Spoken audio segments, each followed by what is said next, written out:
Good evening. It is August the 18th, 2023. My name is Michail Boncea. I am an independent news blogger. I focus mostly on British Columbia news, some Canadian news, and some international, but mostly British Columbia news. I can be found on YouTube Monday to Friday. I post daily. That's where going to be the full video. Shorter videos will be on Instagram and Facebook. Those are just reminded I'm posting. And as well, from time to time, I post something on Rumble or Twitter. Under all those platforms, you'll find me under my name, Michail Boncea, Michail Boncea.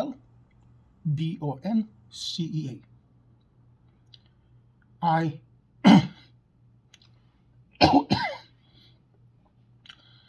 I am looking for content because I want to broadcast stuff that the main media doesn't have time to broadcast, time wise.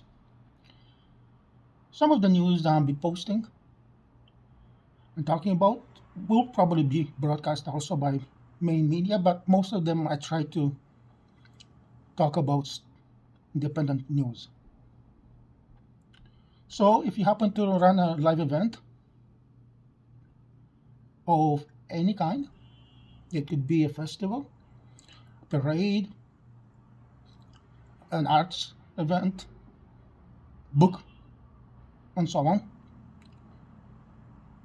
Or if you happen to have a company, at least partly based in British Columbia, it could be anything, a restaurant, ethnic food store, a bookstore, etc.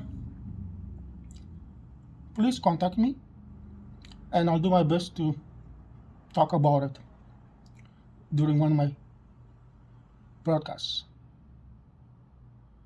As well, if you have products that you want me to try them, contact. I'll check the product. If I like it, I'll mention it. I don't charge for anything. A bit about me. I am a former international sports photographer. I focused for years mostly on hockey and lacrosse. I covered National Hockey League, NHL, Western Hockey League, WHL, Canada versus Russia series, hockey. I was also covering the Memorial Cup, Man Cup, and for a few events, I was official photographer for the Canadian Army. On top of that, official photographer for Newsminster Arts Council, Newsminster, BC, British Columbia, and as well,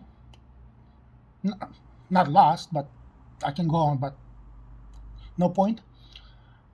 I was for over 3 years the official photographer for the Delta Islanders Junior A lacrosse team. I took a few years off, of about 6.5 years, for personal reasons, and I'm focusing now to be more like a blogger. But I don't know, in the future, things can change again.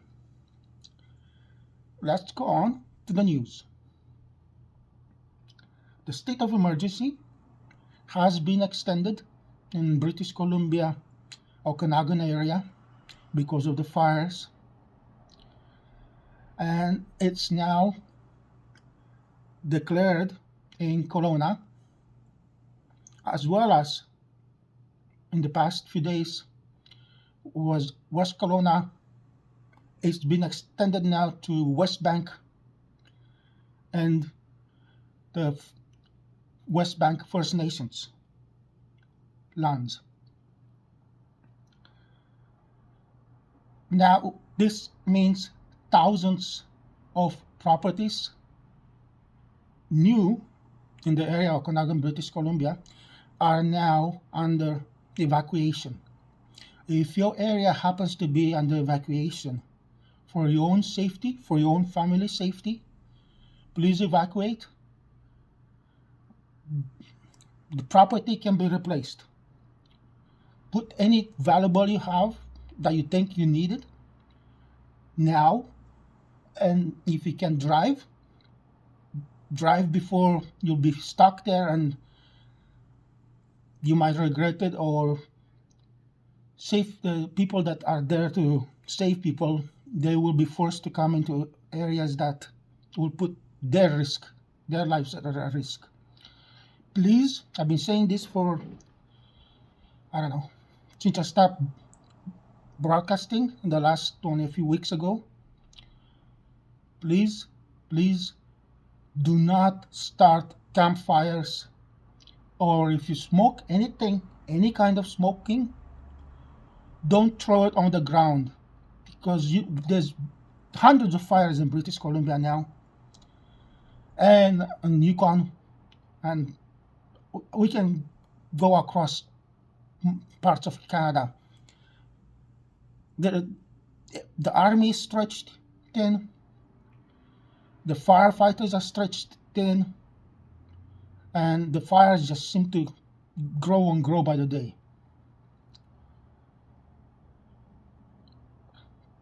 Now to a local chain. It is a fast food chicken chain. It was founded in 2016 in British Columbia. I have not eaten there, but some of my friends have eaten there in the past. They say it's a really good chain. Chicken-wise, it's like KFC or Popeyes. It is opening its 11th location for the first time in Victoria, British Columbia. It will be located. The exact location, it will be 1438 Douglas Street.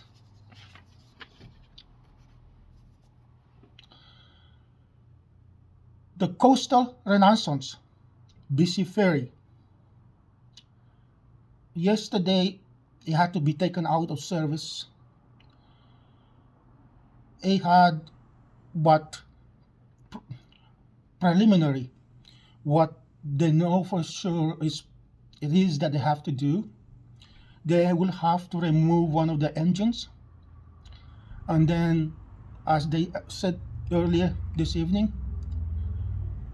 afternoon, once they remove the engine, then they'll have a better idea how bad the repair has to be done. We're talking about BC Ferry. This ferry was connecting to Watson to Nanaimo. So it means less ferry service.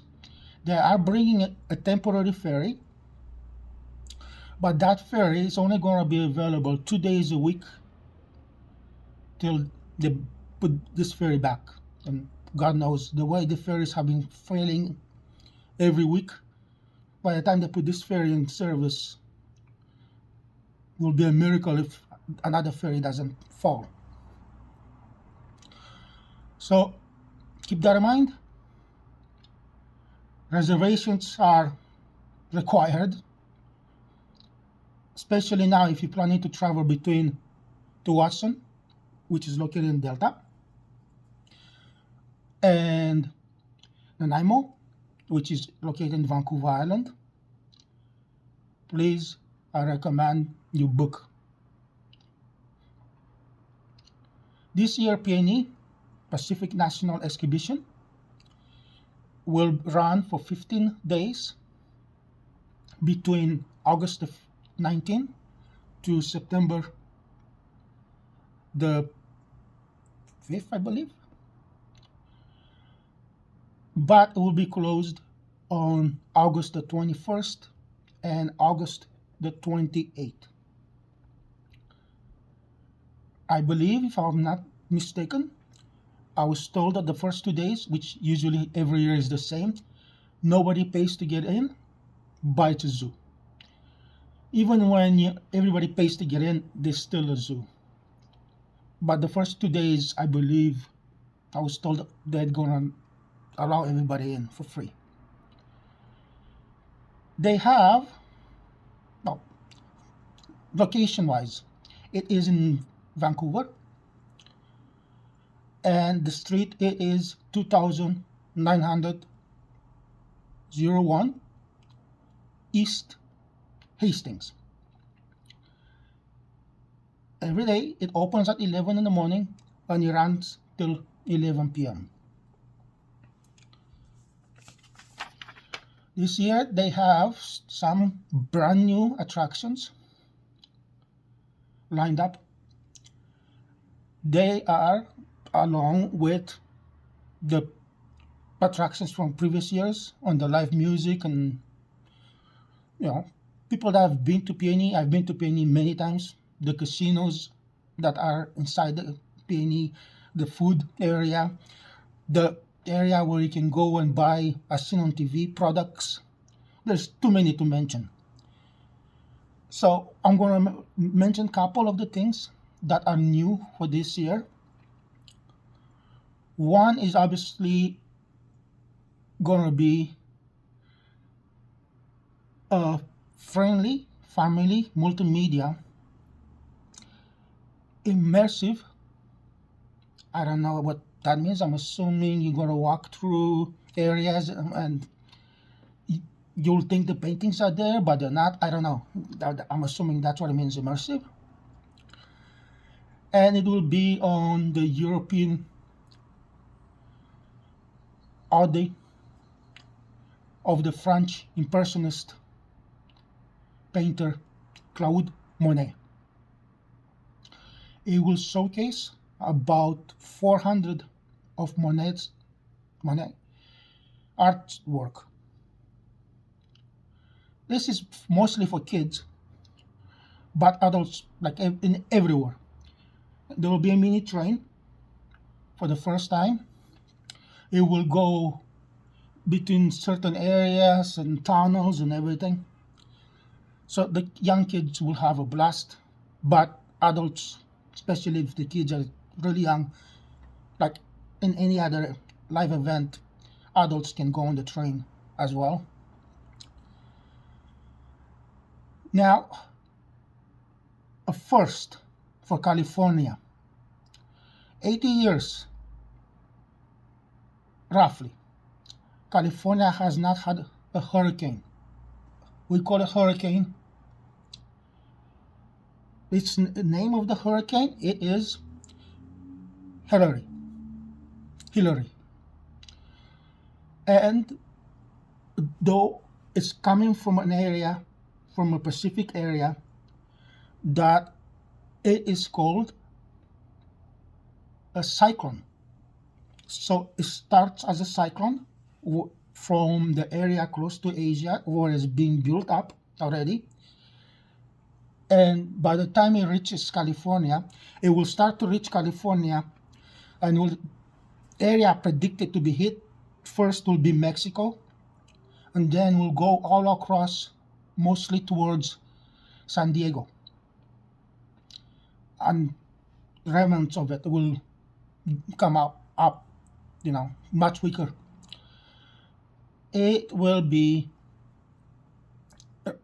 reaching first wave, California, sometime tomorrow night, Saturday. But the bulk, the main air hit, they expect to be sometime Monday. That will reach California. So it's a massive storm coming.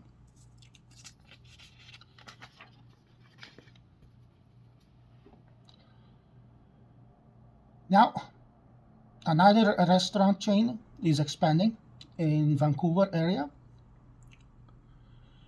It is Leopold Tavern. It is set to open its first Vancouver, British Columbia location, and it will be based in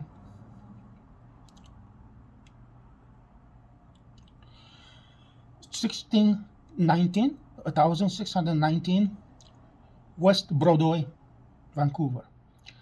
This is a local Canadian chain. It was founded in 2013 in Regina, Canada, and it only has 2 locations in British Columbia. One is in Kelowna, and the other one in Victoria. Apparently, it has expanded, and it has an incredible style of poutine, as well as a large, they say, huge selection of wings, and among other things.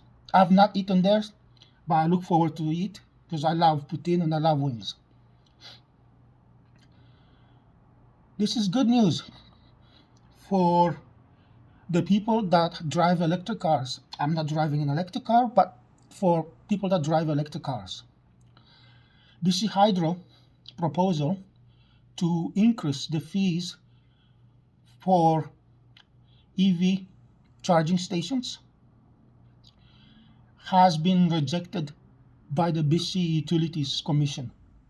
So, at least for now, there will be no increase.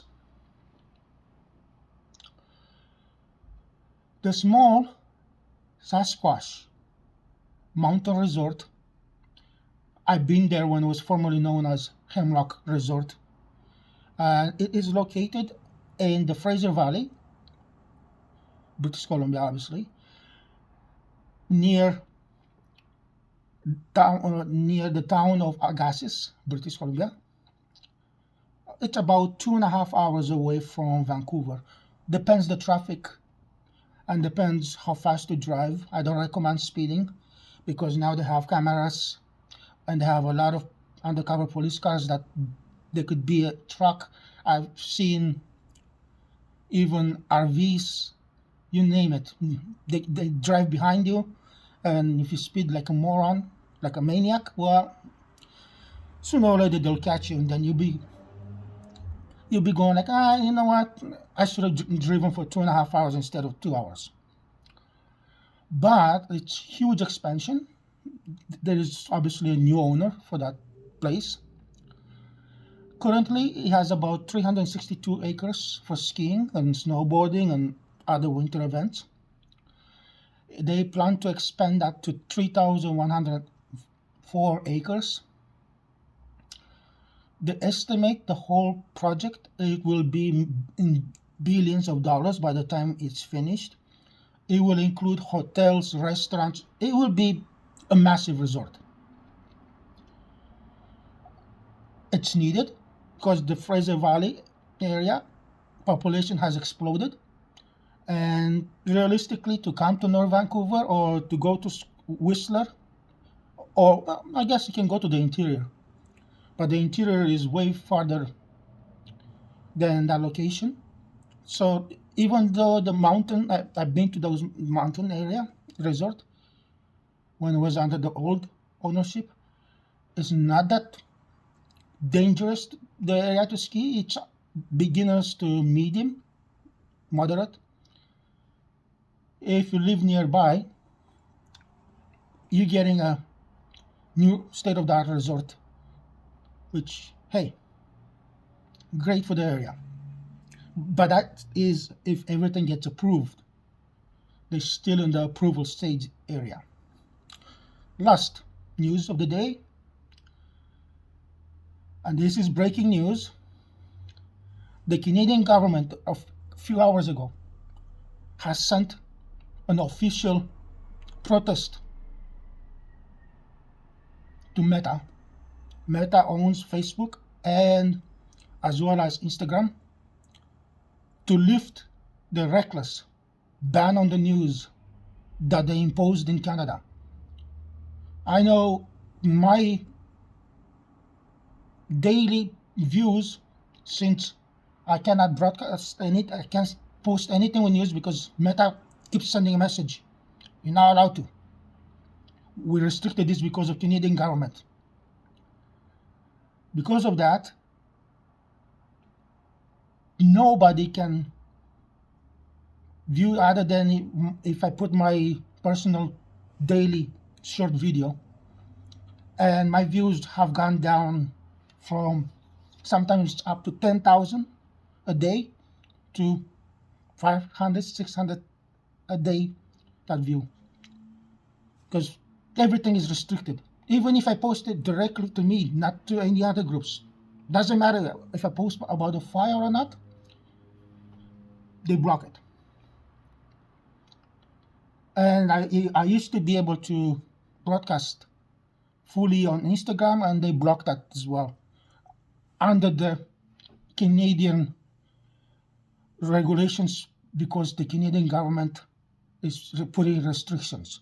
Well, the Canadian government today has demanded Meta to stop doing this because they said many areas, the mayors and other local independent like me, podcasters, broadcasters, whatever, cannot communicate with the people, and the people want to know what's going on, especially if you got evacuated from a small town and you trust whoever is posting the news. Now you don't know. You can't go into a town. The town is blocked by the police because it's under fire restriction. So you have no idea, is the town burning? Are any houses burned? So the Canadian government has demanded to Meta to lift the restrictions right away. Have a wonderful day, everybody. If you like my YouTube content, please subscribe or click the like button so that more people can see it. I just started doing this only a few weeks ago. I see there is a lot of people watching it. Well, not a lot, but it's growing. But because only not even 6 out of 200 average, 3% are subscribed as members of the people that view daily. I thank everybody who's viewing my YouTube video. The people that shared my YouTube videos, I thank as well. But please click like or subscribe so that YouTube will share my videos with more people. See you all on Monday. Have a wonderful weekend.